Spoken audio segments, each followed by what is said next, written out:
আহার শুদ্ধ করলে গুণ বৃদ্ধি পায়, মানুষকে বিভ্রান্ত করা, তার মধ্যে একটু বৈষ্ণবীয়তার চাট মশলা দিয়ে দেওয়া, এগুলো কিন্তু কখনোই গ্রাহ্য নয়। সবসময় পশুপ্রেম, এই পশু বলির সময় উদলে ওঠে, গেস্ট আসলে পশুপ্রেম চলে যায়। বলিবিহীন শক্তি পূজা অশাস্ত্রীয়।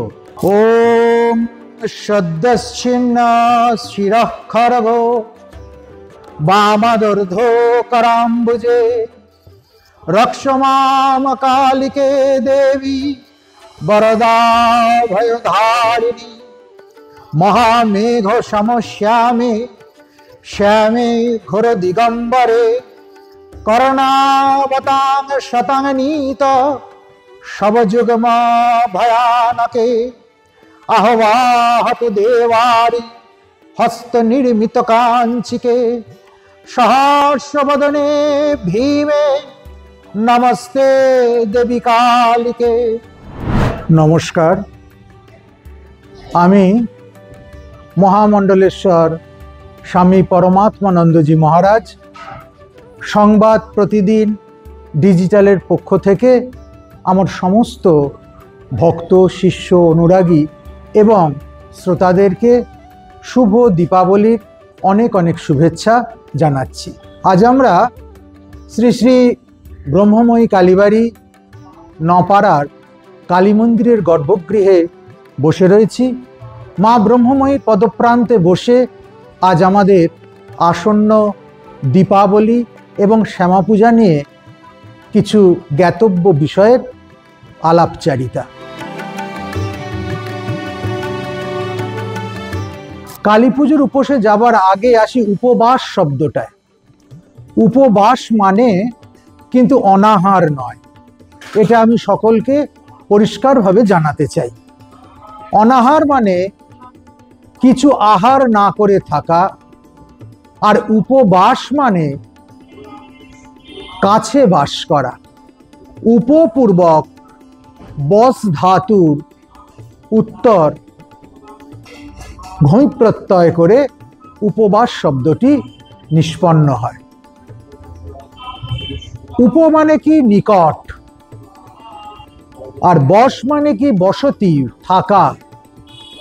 আমি সারা দিন না খেয়ে রইলাম, থুতুটুকুও গিললাম না, কিন্তু সারাক্ষণ মনে চলতে লাগলো একটাই প্রশ্ন, কখন অঞ্জলি দেব, কখন খিচুড়ি প্রসাদ খাবো। এটা কি সত্যি সত্যি উপবাস হলো? শাস্ত্র বলবেন না। তার কারণ আমরা দেবতার নিকটে, সদ্ভাবের নিকটে, প্রবুদ্ধ চৈতন্যের নিকটে বাস করলাম না, আমরা বাস করলাম খিচুড়ি লাবড়ার নিকটে, কিংবা লুচি মন্ডার নিকটে, কিংবা উপবাস ভঙ্গের পর যে লোভনীয় সুস্বাদু আহার্যগুলো থাকে তার নিকটে। আমি বলবো ঠাকুরের ভাষায়, ভাবের ঘরে এই চুরি থেকে আমরা যেন নিজেদেরকে সবার আগে রক্ষা করি। তাহলে উপবাস মানে দাঁড়ালো সৎ ভাবনাকে জারিত করে জীবনকে, অন্তত একটা গোটা দিনকে কিংবা একটা মুহূর্তকে দেবতার সন্নিধানে অর্পণ করা। শাস্ত্রে নির্জল উপবাসের কথা আছে, নিরাহারের কথাও আছে, কিন্তু নিরাহারের পর আছে তন্মনস্কৌ যথাহার, তার দিকে মনটি দিতে হবে। এবং সেক্ষেত্রে অনাহারটা কিরকম হবে? একেবারে নির্জলা তো হতেই পারে, যার শরীরে শক্তি আছে, মনে জোর আছে, সে বহু কষ্টে নির্জলা করলো কিংবা আনন্দ চিত্তে নির্জলা করলো, সেটা আলাদা কথা। আমি যখন পূজা করছি তখন সেই পূজাটা কিন্তু বৈধি মার্গের পূজা। পূজা দুরকম হতে পারে, রাগ মার্গে হতে পারে, বৈধি মার্গে হতে পারে। রাগ মার্গ মানে কেবল ভক্তি দিয়ে, মা তুমি আমার মা, আমি তোমার সন্তান, আমি যা পেরেছি তোমার কাছে এনে হাজির করেছি, যেমন ভাবে পেরেছি তেমন ভাবে এনে হাজির করেছি, তুমি কৃপা করে তোমার সন্তানের ধুলো কাদা ধুইয়ে তোমার কোলে ঠাঁই দাও। এটা এক ভাবের পূজা। কিন্তু যখনই আমি সংকল্প করছি, যখনই আমি বিধিমার্গ অবলম্বন করছি, তন্ত্রের কঠিন থেকে কঠিনতর রীতিনীতিগুলোকে মানবার চেষ্টা করছি এবং সেটা সকাম, এই পুজোর নেপথ্যে আমার কোনো একটি কামনা পূর্তির ইচ্ছা আছে, তখন কিন্তু মনে রাখতে হবে তন্ত্র বা শাস্ত্র বা পরম্পরাগত যে মাধ্যম, তার যে সমস্ত বিধিবিধানগুলো আছে সেগুলো শিথিল হতে দেওয়া চলবে না। অতএব আমরা ভক্তি তো নিশ্চয়ই করব, সেটা ভক্তির স্থানে, আর বিধি অবশ্যই মানব সেটা পূজার স্থানে। আমিষের একটা খুব ঘনিষ্ঠ সম্পর্ক আছে। আমিষ বা নিরামিষ এটি মানুষের খাদ্যাভ্যাস।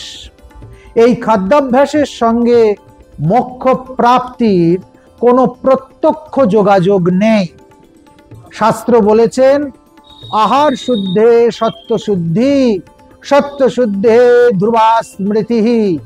আহার শুদ্ধ করলে গুণ বৃদ্ধি পায়, সাত্ত্বিক গুণের প্রাবল্য হয়, সাত্ত্বিক গুণের প্রাবল্য হলে আমাদের পক্ষে মুক্তি লাভ সম্ভব হয়। কিন্তু রজগুণের এখন প্রয়োজন, এবং দেবীকে রজগুণের দ্বারা, তমগুণের দ্বারা, সত্যগুণের দ্বারা, ত্রিগুণময়ী দেবী, তাকে তিন গুণের দ্বারাই উপাসনা করতে হয়। অতএব যারা আমিষ ভোগ দিচ্ছেন তারা শাস্ত্রচিত পথে দিচ্ছেন। কলিতে আগমোক্ত ক্রিয়া সদা সর্বদা মান্য। গোটা আগম শাস্ত্র যে আমিষ ভোগের কথা বলেছেন, মৎস্য ভোগের কথা আছে, মাংস ভোগের কথা আছে, কারণ দানের কথা আছে, তার প্রণালীবদ্ধ উপায় আছে। তবে হ্যাঁ, অধিকারী ভেদে এগুলি করতে হয়। কে পত্র পুষ্পং ফলম তয়ম এর দ্বারা দেবতার উপাসনা করবে, আর কে মদ্যমাংস বলি প্রিয়াকে মদ্য মাংসাদি অর্পণ করবে, আর কে সেই সহস্রাস্খরিত দিব্য মদ্যের দ্বারা দেবীর আবাহন করবে, এগুলি অধিকার ভেদে নির্ণীত হয়। সমস্ত মিলিয়ে দিয়ে একটা জগা খিচুড়ি পাঠিয়ে দেওয়া, সমস্ত মিলিয়ে মিশিয়ে দিয়ে মানুষকে বিভ্রান্ত করা, তার মধ্যে একটু বৈষ্ণবীয়তার চাট মশলা দিয়ে দেওয়া, এগুলো কিন্তু কখনোই গ্রাহ্য নয়।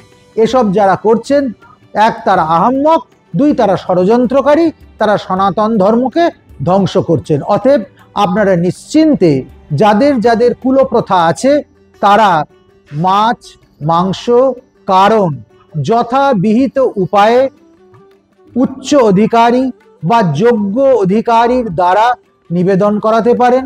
পূজান্তে সেই প্রসাদ নিশ্চিন্ত চিত্তে সেবা করতে পারেন।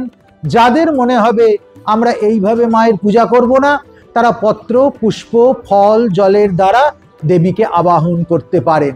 যিনি ত্রিগুণময়ী, যিনি সব গুণের পারে, তাকে কোন দ্রব্যর দ্বারা সন্তুষ্ট করা যায় আর কোন দ্রব্য দিয়ে বা তাকে সূচি বা অসুচি করা যায়, অতএব এই ভাবার কোনো কারণ নেই।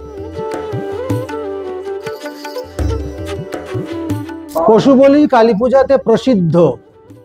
পশু বলির দ্বারা কালী পূজা করুন। যদি পশু বলি দিতে আপত্তি থাকে, ফল বলি দিন। যদি ফল বলি দিতে আপত্তি থাকে, গুড়ার দ্রব্য বলি দিন। যদি সেটা দিতে আপত্তি থাকে, তাহলে নিবেদন ভোগ বলি দিন। শাস্ত্রে এমন বহুবিধ বিষয়ে নির্দেশ দেওয়া আছে। কিন্তু বলিবিহীন শক্তি পূজা অসিদ্ধ, অশাস্ত্রীয়। আর পশু বলির সময় যাদের এত পশু প্রেম ছলকে ছলকে উঠছে, আমি জিজ্ঞেস করতে চাই, এই পশুগুলি কি তাদের ছিল যে এত পশু প্রেম তাদের উঠছে? সব সময় পশু প্রেম এই পশু বলির সময় উদলে ওঠে, তারপরেই ভাইফোঁটার সময় সেই পশু প্রেম চলে যায়। সারা বছর অন্যান্য আত্মীয় স্বজন কুটুম্ব গেস্ট আসলে পশু প্রেম চলে যায়। সনাতন ধর্মকে ছোট দেখাবার জন্য, কোনো প্রথাকে অপ্রাসঙ্গিক দেখাবার জন্য এইরকম উদ্দেশ্য প্রণোদিত হয়ে গোষ্ঠীগতভাবে কোনো চক্রান্ত করবেন না। এটা ধর্মের জন্য হানিকারক।